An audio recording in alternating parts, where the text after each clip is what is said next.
Hi, and welcome to Mindful Mondays with Carrie. We are continuing the series on self-compassion today. Please like and subscribe and share this video with anybody you think might benefit. If you would like to read a blog on the topic today, you can find that on my website, willowholisticcenter.com. Again, that's willowholisticcenter.com. Also, I've mentioned previously that at the end of this series, I will draw a winner of a free coaching session. It's going to be an integrative somatic parts work coaching session, which is where I blend, mindfulness and reparenting parts work together. Okay, so if you'd like a chance at winning that session, go ahead and drop me a letter. Put it in the mail, old school letter, and send it to me at Carrie at Willow Holistic Center. And the address is 45 Berkeley Road, Suite 204, and that's in Devon, Pennsylvania, 19333. The address is also on my website, and again, that's willowholisticcenter.com. So you have some time, go ahead and shoot me a letter, and then at the end of this series, I will draw a winner for that free session. Okay, so today I am moving along in the series talking about another component of self-compassion identified by Kristin Neff, who is a pioneer in self-compassion research. So one of the components is common humanity, okay? This emphasizes our connection with one another, recognizing that compassion is inherently relational, okay? It literally means to suffer with another person, okay? So the reality of human imperfection, common humanity honors that all of us are fallible, and the human experience is beautifully imperfect, okay? We all make mistakes, we all have regrets, we all can acknowledge this universal truth, and in that, it fosters a shared experience. There's a difference between self-pity and self-compassion, okay? Self-pity is very isolating. It has this poor me mindset, okay? While self-compassion recognizes that feelings of inadequacy and disappointment are common to all of us. We've all experienced a sense of inadequacy or disappointment at some point in our lives. And distress often comes from the stories that we tell ourselves about what happens, not the reality of the events themselves, but what we make them mean, okay?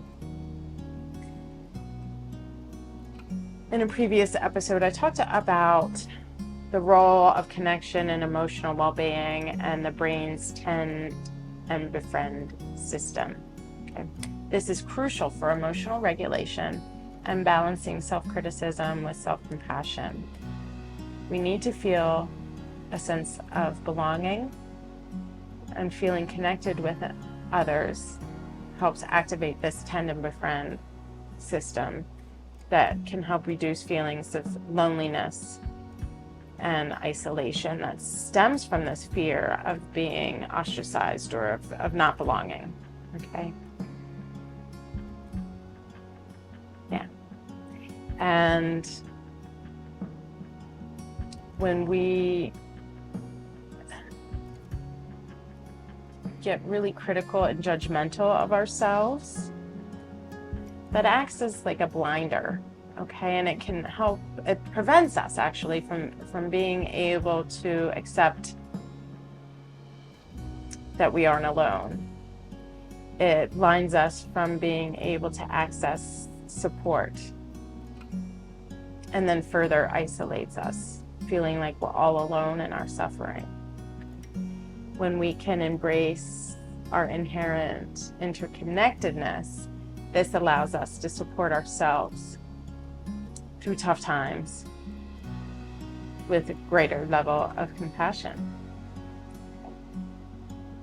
So in recognizing our shared human experiences, we can also create moments of connection even when we're physically alone, okay? It may also help us be able to reach out to others in our time of suffering. If we feel like no one could understand, we might want to bottle it up and swallow it, and it turns into something else, as opposed to being able to reach out and share it with those that are important to us.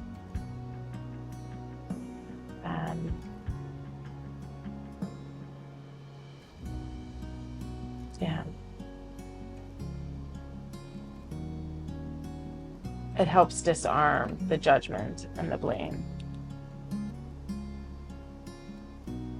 Compassion can actually be the antidote to the judgment and the blame. Yeah, there's also a Zen perspective on interconnectedness. Thich Nhat Hanh's concept of interbeing reminds us that we are shaped by millions of prior circumstances that foster compassion for ourselves. All these moments of our lives and others have all led us to be right here, right now. I'm right here, you're watching, and all the millions and zillions of moments that led us to be right here, right now. So when we're able to recognize our place within the greater human family, this helps us to see that our struggles, our failures, as well as our wins and our accomplishments, they're all part of a shared human experience. And this common humanity can help reduce isolation, fostering a deeper sense of belonging, of connection, and encourages compassion towards ourselves as well as with others. Okay, so when we can embrace our common humanity, we can also transform our inner dialogue, how we talk to ourselves, right? Is it that I'm all alone? Or is it, yeah, this is something that so many of us have experienced, and it's a moment in time, and that I will move through this, and that I can reach out to another person to share my experience with. Okay. That can create meaningful connections, leading to more compassionate and fulfilling lives. Okay. So that's a little bit about common humanity and how that's such a huge part of self-compassion. Again, compassion meaning to suffer with. Okay. So I hope you find this helpful today, and keep watching as we continue our series on self-compassion. Next week, we'll get into the third component of self-compassion, and I hope to see you then. Thanks so much, and have a mindful day.